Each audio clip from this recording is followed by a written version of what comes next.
He didn't give me the answer. Right. And he would steer me into like the nature of what he wanted me to learn.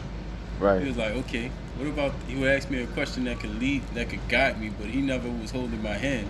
It's like, what about this? You know, like, oh, okay, like, what's the fifth element? You know, like, you know all four of them, but what's the fifth one? Right. So I you like, damn, I didn't know that was a fifth one. Like, I was taught that was four. I had to explore it. He gave me the answer, but he like, now you got to tell me how. Right. How does that exist? Right. And I think, and more than ever, we need to be able to independently do our research, because it's like one thing that's like was the strongest thing ever in like high school was science, but we didn't value it like we should. Science is a combination of math and literature, or math language. Right. So you write and you do math as well, but you write notes and everything. But the way everything is set up is we devalue scientists in our culture, in our society, especially black culture. Right. You know, you look at everybody saying everybody disrespecting the black person. Right. And the black person or the black scientist or the black techie is always marrying somebody outside of his race. Right. And you got to understand that. For the most part. Yeah, for the most part. They don't have everybody values their power and their intellect, but we don't. And we tend to disrespect those people. Right. And we gotta start asking ourselves, doing research. Why? You feel me? Why doesn't this person have a black wife? Why? You know, and why do we basically minimize what they do, and their whole existence is like not valuable, you know, compared to somebody who plays like basketball, and football or whatever, or even a rapper, or even a drug dealer. Yeah. Our culture is weird, bro. Mm-hmm. A drug dealer, bro. Drug dealer. Compared to a scientist, and you know they both scientists in their own right, I guess. Mm-hmm. Well, you push the product that the scientists create. Right. But and how can someone truly value you that really doesn't understand your struggle? Mm. You know, it's like, take Carlton for a prime example. You know, like from Fresh Prince of Bel-Air. Yeah, people tend to not want to date somebody like that, and people tend to laugh at that person and make fun of him. In any moment, Carlton was the butt of the joke. Jazzy Jeff was as well, right. But Jazzy Jeff was just comic relief, but Carlton really went through different things and different transformations as a black man. Right. And this person was somebody who fundamentally was not like Will Smith, Master Bruce. And he was different. The females, the women in the show had it different than him. A tad bit better. Right. Because they were women. Women could operate in any form of society unapologetically. But men, we really can't. And then our people tend to push those people to the side. I feel like maybe a woman might have a different opinion on that, but that I do believe that is a valid sentiment. You know, based upon our experience. Yes. You know, you really, you know, yeah. And I'm in this conversation is basically going off of what you see in terms of the nerd, the black male nerd in society and how he's depicted in TV. You know, he's always around somebody who doesn't look like him. Yeah, that's true. That is true. Or if he is around somebody who looks like him, it's a very, you know, tense type of situation. Like, he's not really one of them. He's on the edge until they need him. Yes. Until they need him, and then now he's cool. That's weird, man. Yeah. And the movie with Nick Cannon, I forgot the name of it. Yeah, bro. I gotta give y'all a plot summary. Basically, he was a nerd. He was just working on cars and stuff like that. He was geeked out, and then one woman, military. One woman, she was like, man, I can actually, this is my pet project, and I can get them ready by the dance of prom or something like that. And so she pimped the brother out, you know, or like pimp my ride. She pimped him out, and then he had style, he had swag, he knew how to talk to people, and she fell for him, but it came out that she was his pet. She was her pet. He was her pet project. Yeah, he was just like a project for her to like challenge herself and to basically get points from her friends. Like that was crazy. So that's one movie that's showing that, you know, and it's weird. But he also kind of let it go to his head too. It's different. It's different ways to look at it, but I think overall, bro, smart people are undervalued. Yes. Not smart people, geniuses. Everyone likes a smart person because you're just repeating what someone's telling you. Right. But geniuses push the limits, go outside the box, and bring in new answers and potentialities that no one thought was even possible. That's what I love. I used to think it was good to have a lot of good grades, and that's true and stuff. But you're just telling me what we already figured out. Yes. But go figure out something and get us to the next level. And I think those people are not appreciated, not in the present moment. Later, possibly. Not even for sure, possibly. They might just be called crazy. Mm-hmm. But geniuses are definitely misunderstood, and especially, like you said, in the black community. Yeah. And a prime example is, look at Nikola Tesla. He was a genius, and his work is just now being recognized. Right. And he was ostracized by his peers, mainly Thomas Edison, and who was probably a big jerk. More than they say he stole a lot of inventions. Technically he did, but these inventions were made under his house. Right. Like, so the people that was involved with him, like, he took credit for it. He allowed them to make it, but he took credit for it because he gave them resources and power to do it. Yeah, he was just like a record label. Yeah, exactly. The first record labels were freaking inventors, bro. Right. That's insane, bro. And we think that's not new, bro. Mm-hmm. And this is independent research, you know, like we're having a discussion on, like, we're exploring these people's ideas, we come into a conclusion. Is the conclusion true? Who knows? Who knows? But we're talking and we're debating, well, not debating, but we're talking about truth and knowledge. Right. So in our society, we really have to look at why someone is saying something, you know, like someone who cheats, for instance. They go around everybody trying to make them think that they were the victim in a situation when they cheated, you know? Why are they doing that? You know? What's the psychology behind it? Yes, and you always got to ask yourself that. It's like, think about it. The video game industry, there's courses in college that you could take to become a video game designer. But the original video game designers didn't go to college for that. Right. They went to college for film. So anybody can be a game designer. You don't need a degree to validate that. These people don't even have degrees in that, but they make the content that we consume daily. You gotta ask yourself,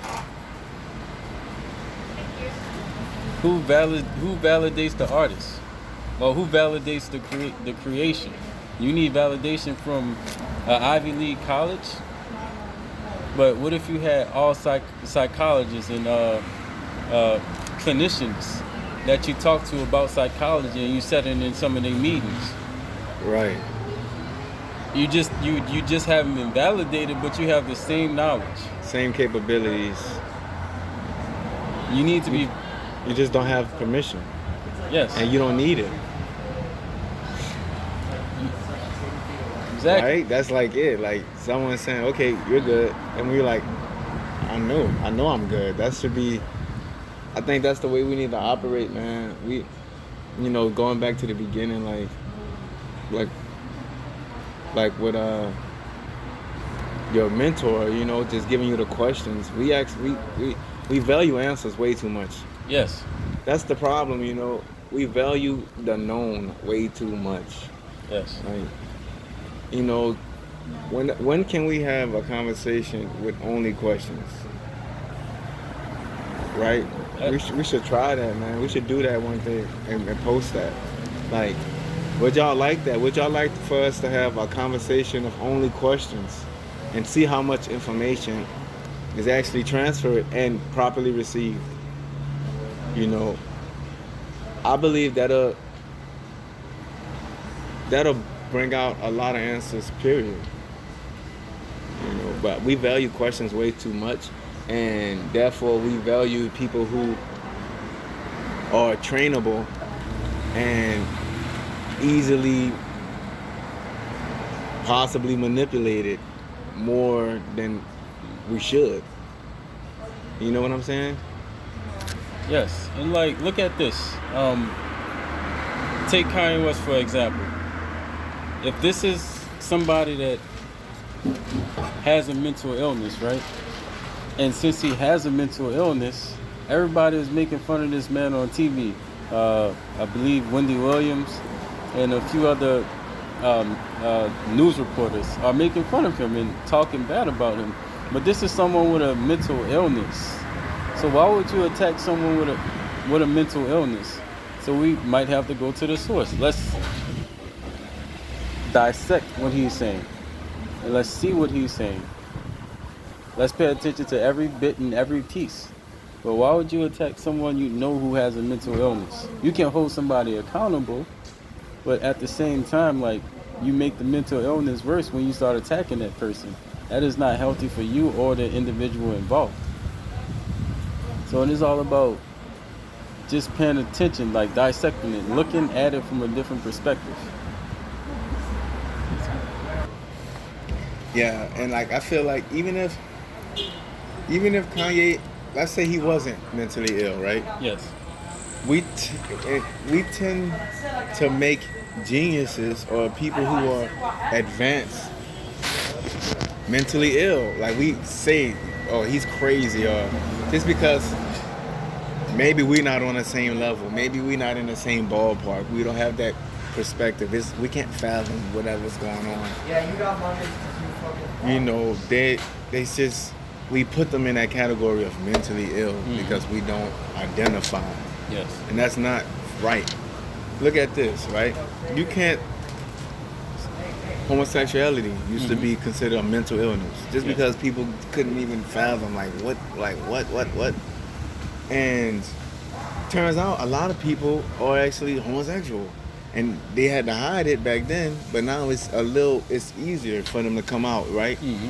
So I feel like even with Kanye coming out and people saying he's crazy for expressing himself, that's gonna do a identical parallel thing for people who think like I'm a black man who thinks like Kanye. Mm-hmm. You know, I think we still slaves in a lot of ways. I think we need to, but I wouldn't call myself a slave, like neither would he, but you need to understand what he's saying when he says that slavery was a choice. You know, everything's a choice. You learn that in philosophy. You learn that when you take higher education, or if you just sit down and think, right? Me meeting with you was a choice. Me waking up and getting out of bed, that's a choice. Me continuously going to a 9-to-5 job that I'm not satisfied with financially nor spiritually is a choice. But I have bills to pay. You don't have to pay those bills. But I have children. You could find another job. But I. And that's what happens. Like, but the biggest thing that keeps people enslaved mentally, whether that's by choice or not, is solidarity, peer pressure, because slaves are peers of slaves. Peer pressure from those who are slaves, and then also the fear of the unknown. People don't understand that when you're a slave in Louisiana, for instance, and you're on a plantation, you get off first of all, you put a plantation where there's good, safe, fertile, solid ground. Mm-hmm. Outside of that is wilderness. And you right, they say they got Africans from all these places. Africans come to America, right? You come here, you don't know where you're going. Mm-hmm. They make all kind of boogeyman stories about being off the plantation. Mm-hmm. And maybe you were out and try to run away and somebody get found eaten by an alligator, or you just don't know what's out there. Mm-hmm. That's what's keeping you there. You see what I'm saying? Right. What happens if I do escape? Like, I'm scared to escape myself. Mm-hmm. And that's the slavery. That's the real slavery. Like, and Kanye constantly lives on the other side of the swamp. Like, just get through the swamp, you'll be all right. I live in a swamp. You know, Kanye's like, I live here in this area, and I'm very successful. Just come here, and we're like, a lot of people are like, no, you're crazy, dude. You living in that swamp with all those gators and possums, like, whatever. And he's like, you crazy. You getting whooped, raped, and exploited. And this is one thing where I advocate anybody travel, especially black people. It's like, if you do something in Europe, someone is not going to call you the N-word. If you do something stupid in Europe, someone is not going to call you the N-word. They're going to call you a wanker. They view your actions differently. They hold you accountable to their standard, which would be a wanker. And that's a fool. But the N-word is a personal attack.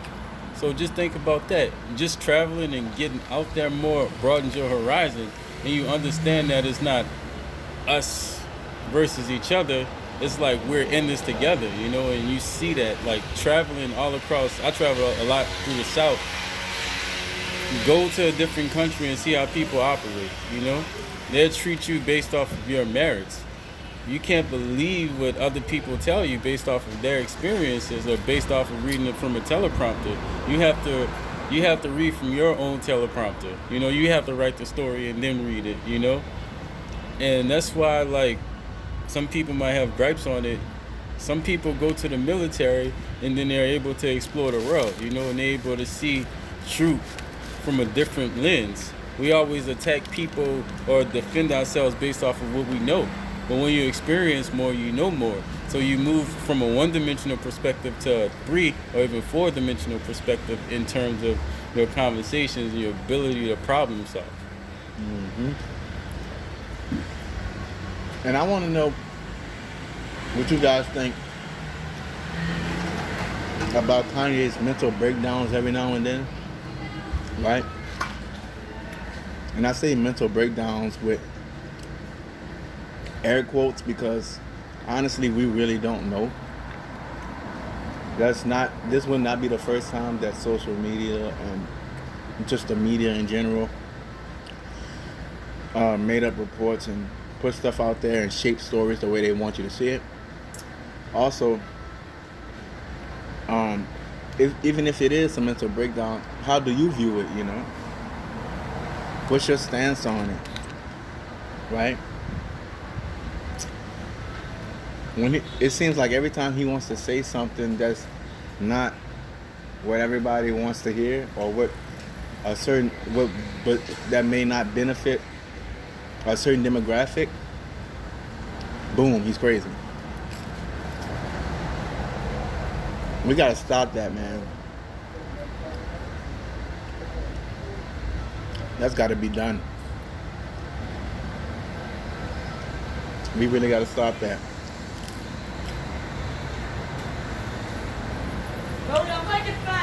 What is crazy, you know?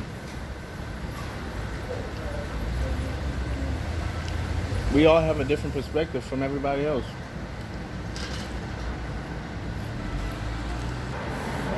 You know, what is crazy? What do you think crazy is? I think it's based off perspective. You know, it's based off of what you know. Exactly. So if you don't know what someone else knows, you may think that they're crazy. But they may be calling you crazy as well because you don't know what they know. And our mentor also said this: there's a red light, a yellow light, and a green light. And what if I told you that was a purple light?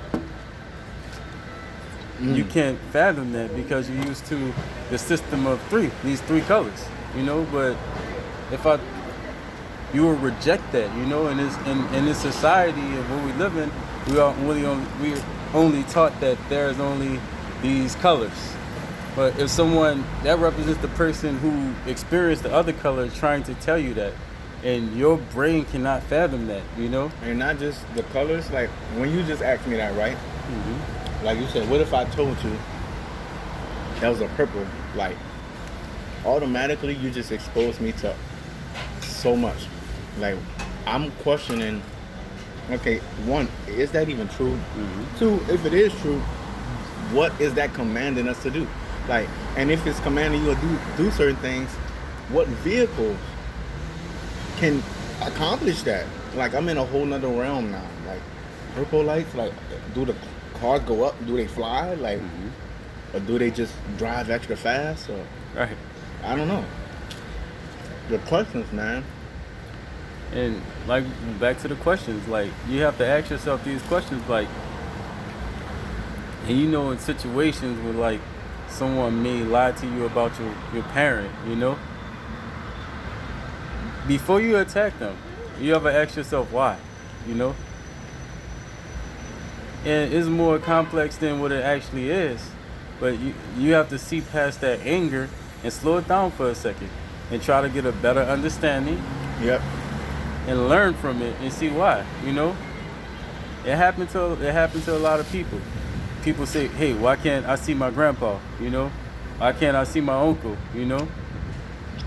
And you know, my uncle was a war veteran. I saw him, but what happened to him during his deployment was detrimental, you know? Some of our other family members didn't even get a chance to meet him. Dang. Because in some situations he was high risk. So how can I, if my cousin came to me and said, hey, why wasn't I able to meet my uncle? You wasn't prevented from meeting him, but the situation was just too bad for anybody to handle. And so you have to understand, you have to like, oh man, I understand where he came from. I understand where everybody was coming from. And he prevented himself from being seen as well. So we have to look at that, like, you gotta understand the why. And always ask the discovery questions. Who, what, when, where, and why. You have to apply that to every situation. Situation. If you're in an abusive relationship, why is this happening? Who is causing it? When did this happen? You know? It may not have been the person who's abusing you. It probably happened from somebody else, you know, that broke down you enough to allow it. And always ask those questions. Like, it's basically all about questions, y'all. Like, from Kanye to every other genius, it's all about questions. It's all about having a firm grasp and patience with other people, like being adventurous mentally and logically and socially. Being adventurous is something that we should value more, and you know, not so much the answers but the questions. yes.